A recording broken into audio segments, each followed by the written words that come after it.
Today our topic is structure of DNA. हमने previous lecture जो मेरा था बेसिस ऑफ मॉलिक्यूलर बायोलॉजी, उसमें मैंने डिस्कस किया था जो भी बेसिक्स थी डीएनए की ना, उसमें न्यूक्लियोटाइड को मैंने बहुत डिटेल से बताया हुआ है, न्यूक्लियोसाइड और न्यूक्लियोटाइड के डिफरेंस भी उसमें शेयर किया हुआ है। तो अब उससे आगे फर्दर कंटिन्यू हम करते हैं। तो आप पहले बेसिक्स को देखिएगा, देन अब आगे नेक्स्ट हम स्ट्रक्चर ऑफ डीएनए को स्टडी करेंगे। तो डीएनए जो होता है ना, वो बेसिकली पॉलीमर ऑफ न्यूक्लियोटाइड्स होता है, ठीक है। और न्यूक्लियोटाइड्स अब क्या होते हैं, न्यूक्लियोटाइड्स और न्यूक्लियोसाइड दो चीज़ें हैं, ठीक है। इनमें मैंने यहाँ पे डिफरेंस लिख भी दिया, लास्ट में मैंने बताया था लास्ट वीडियो में, लेकिन यहाँ पे मैंने मेंशन कर दिया ताकि इजी हो जाए ना।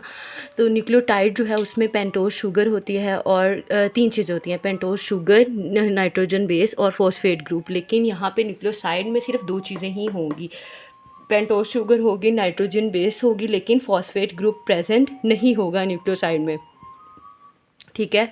उसके बाद हम बात करते हैं डीएनए की। डीएनए मतलब पॉलीमर ऑफ न्यूक्लियोटाइड्स, न्यूक्लियोटाइड्स भी कह सकते हैं, लेकिन डीएनएमपीज भी कहते हैं। डीऑक्सी न्यूक्लियोटाइड मोनोफॉस्फेट, मतलब ये डीऑक्सी न्यूक्लियोटाइड्स मोनोफॉस्फेट का पॉलीमर होता है। डीऑक्सी का मतलब है कि जो कार्बन नंबर 2 होती है ना, उस पर जो ऑक्सीजन होता है ना, वो वहाँ से मतलब रिमूव हो जाता है, तो उसे डीऑक्सी कहते हैं, यानी ऑक्सीजन रिमूव्ड हुआ होता है वहाँ से। अब आगे आ जाता है ये, it is linked by 3 to 5 phosphodiester bond. ये अब जो लिंक होता है ना आपस में, वो किस तरह से, मतलब एक न्यूक्लियोटाइड दूसरे न्यूक्लियोटाइड के साथ कैसे लिंक करेगा, 3 to 5 फॉस्फोडाइस्टर बॉन्ड के ज़रिए। ये एक बहुत स्ट्रॉन्ग बॉन्ड होता है, टेम्परेचर और पीएच का इस बॉन्ड पे कोई फ़र्क नहीं पड़ता, यानी अगर हम टेम्परेचर को चेंज करेंगे, पीएच को चेंज करेंगे, तो भी ये बॉन्ड नहीं टूटेगा। ये बहुत स्ट्रॉन्ग बॉन्ड होता है। और ये किस तरह से लिंक कर रहा होता है, 3 to 5 phosphodiester bond, 3 prime and के ऊपर और हाइड्रोक्सिल ग्रुप प्रेजेंट होगा। ये देखें, 3 प्राइम एंड के ऊपर हाइड्रोक्सिल ग्रुप प्रेजेंट होगा, जो कि बॉन्ड बनाएगा 5 एंड के ऊपर पड़े फॉस्फेट ग्रुप के साथ, ठीक है। 3 to 5 फॉस्फोडाइस्टर बॉन्ड होगा। ये एक बहुत स्ट्रॉन्ग बॉन्ड होता है, ठीक है। अब हमारे पास बात करते हैं न्यूक्लियोटाइड सीक्वेंस, यानी एक न्यूक्लियोटाइड दूसरे न्यूक्लियोटाइड के साथ किस तरह से अरेंज है। मतलब जो उसकी डायरेक्शन है वो है 5 prime to 3 prime direction. 5 prime to 3 prime direction में ये अटैच होते हैं, यानी एक न्यूक्लियोटाइड दूसरे न्यूक्लियोटाइड के साथ कैसे अटैच होगा, 5 to 3 प्राइम डायरेक्शन। और जो 3 प्राइम के ऊपर है वो हमारे पास हाइड्रोक्सिल ग्रुप प्रेजेंट है, और 5 प्राइम एंड के ऊपर हमारे पास फॉस्फेट ग्रुप प्रेजेंट है। अच्छा, अब एक और मज़े की बात है कि जब एक न्यूक्लियोटाइड दूसरे न्यूक्लियोटाइड के साथ अटैच होगा तो वो मोनोफॉस्फेट होगा। वहाँ पे वो कहते हैं ना, डीऑक्सी न्यूक्लियोटाइड मोनोफॉस्फेट। अब मोनोफॉस्फेट वो क्यों कह रहा है, क्योंकि एक फॉस्फेट, वैसे तो ट्राईफॉस्फेट होता है, लेकिन यहाँ पे मोनोफॉस्फेट क्यों है, क्योंकि जब ये न्यूक्लियोटाइड आएगा ना और इसने इसके इस न्यूक्लियोटाइड के साथ बॉन्ड बनाना होगा, तो फिर ये किस चीज़ को देखेगा, ये थर्ड एंड पे पड़े हाइड्रोक्सिल ग्रुप के ऊपर देखेगा। अब जो थर्ड एंड है ना, उसके ऊपर हाइड्रोक्सिल ग्रुप प्रेजेंट होगा, ठीक है। जब वो उसको पता चल जाएगा तो वो हाइड्रोक्सिल ग्रुप को रिकॉग्नाइज करेगा, तो जो फॉस्फेट है ना उसके, मतलब ये ट्राईफॉस्फेट होगा। जो नया आने वाला न्यूक्लियोटाइड है वो ट्राईफॉस्फेट होगा, यानी उसके पास 3 फॉस्फेट होंगे। अब जब वो इस वाले न्यूक्लियोटाइड के साथ ये वाला न्यूक्लियोटाइड अपना बॉन्ड बनाएगा ना, बॉन्ड बनाएगा, फॉस्फोडाइस्टर बॉन्ड बनाएगा, तब क्या होगा, अब इसके पास जो 2-3 टोटल 3 हमारे पास है न्यूक्लियोटाइड फॉस्फेट ग्रुप, ठीक है। अब ये जो 2 फॉस्फेट ग्रुप है ना, ये वाले, ये इससे सेपरेट हो जाएंगे। जब ये बॉन्ड बनेगा ना, तो ये जो बॉन्ड है, 2 फॉस्फेट ग्रुप है, वो सेपरेट हो जाएंगे, यानी पायरोफॉस्फेट रिलीज़ हो जाएगा। अब ये जो 2 फॉस्फेट ग्रुप है इन्हें हम पायरोफॉस्फेट कहते हैं, पायरोफॉस्फेट रिलीज़ हो जाएगा। और जो ये वाला 5th एंड पे फॉस्फेट ग्रुप है, ये बॉन्ड बना लेगा 3rd एंड पे जुड़े हाइड्रोक्सिल ग्रुप के साथ, ठीक हो गया।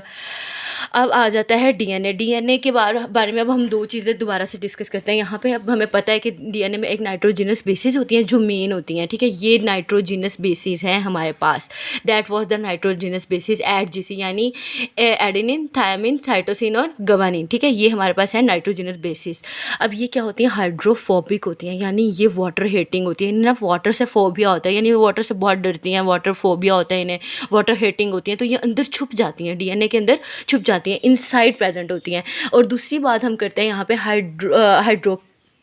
डीऑक्सी राइबोस फॉस्फेट बैकबोन, मतलब डीएनए के अंदर जो डीऑक्सी राइबोस फॉस्फेट बैकबोन होती है ना, वो क्या होती है, वो आउटसाइड प्रेजेंट होती है। जैसे कि ये जो हमारे पास है ना, ये क्या है, फॉस्फेट बैकबोन है। डीएनए की फॉस्फेट बैकबोन कौन सी है, ये जो ब्लू कलर में मैंने शो की हुई है, ये है phosphate backbone, deoxy ribose phosphate backbone है। ठीक है, ये कहाँ होती है, आउटसाइड द, मतलब ये बाहर की तरफ है ना, और जो बेसिस है वो अंदर की तरफ है। ठीक है, ये आउटसाइड प्रेजेंट होती है। और ये क्या होती है, हाइड्रोफोबिक नहीं होती, हाइड्रोफिलिक होती है।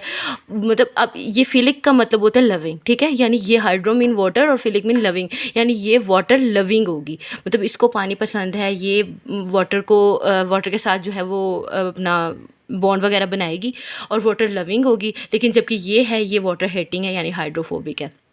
ये एक मेन डिफरेंस हो गया इनके दरमियान।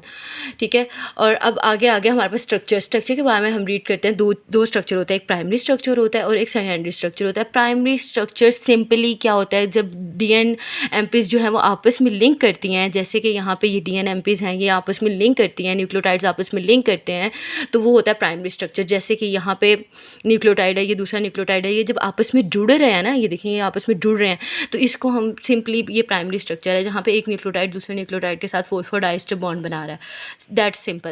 लेकिन जब ये क्या करेगा, सेकेंडरी स्ट्रक्चर में क्या होता है कि ये डबल हेलिक्स होता है, डबल हेलिक्स होता है।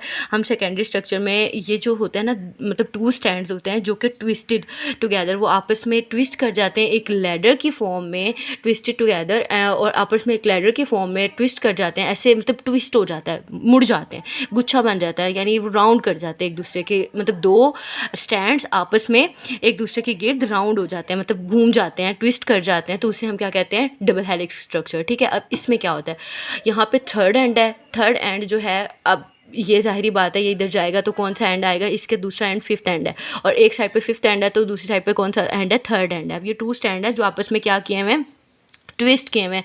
सिंपल ये बेस पेयर्स हैं, बेस पेयर्स आपस में लिंक बनाते हैं, ये इनके दरमियान हाइड्रोजन बॉन्डिंग है। ये अब है एड जीसी, यानी एडेनिन और थायामिन के दरमियान डबल बॉन्ड, और गवानिन और साइटोसिन के दरमियान ट्रिपल बॉन्ड होते हैं। ठीक है, ट्रिपल बॉन्ड होगा। अब जो इनकी आपस की बेस पेयरिंग है वो कौन सी है, हाइड्रोजन बेस पेयर्स हैं। ठीक है, ये हाइड्रोजन बेस पेयर्स हैं जो एट और जीसी के दरमियान, यानी एडेनिन और थायामिन के दरमियान डबल, और गवानिन और साइटोसिन के दरमियान ट्रिपल हाइड्रोजन बॉन्ड होते हैं। जो ये जीसी का पेयर है, यानी गवानिन और साइटोसिन के दरमियान ट्रिपल बॉन्ड है, तो दैट वाज स्ट्रॉन्ग, और ये थोड़ा वीक होता है एट और जीसी, क्योंकि ये डबल हाइड्रोजन बॉन्ड है, इससे तोड़ना आसान होता है। ये मतलब वीक बॉन्ड्स होते हैं ना, हाइड्रोजन बॉन्ड्स वीक बॉन्ड्स होते हैं, ये तो ज़रा सी हीट से भी सेपरेट हो जाते हैं। जब हम हीट करते हैं ना, तो ये हाइड्रोजन बॉन्ड टूट जाते हैं और डीएनए का एक स्ट्रैंड सेपरेट हो जाता है और दूसरा सेपरेट हो जाता है। ठीक हो गया। अब यहाँ पे ये मैंने माइनर सा मतलब उसका स्ट्रक्चर बताया। ठीक है, छोटी छोटी चीज़ें थी जो मैंने क्लियर कर दी हैं।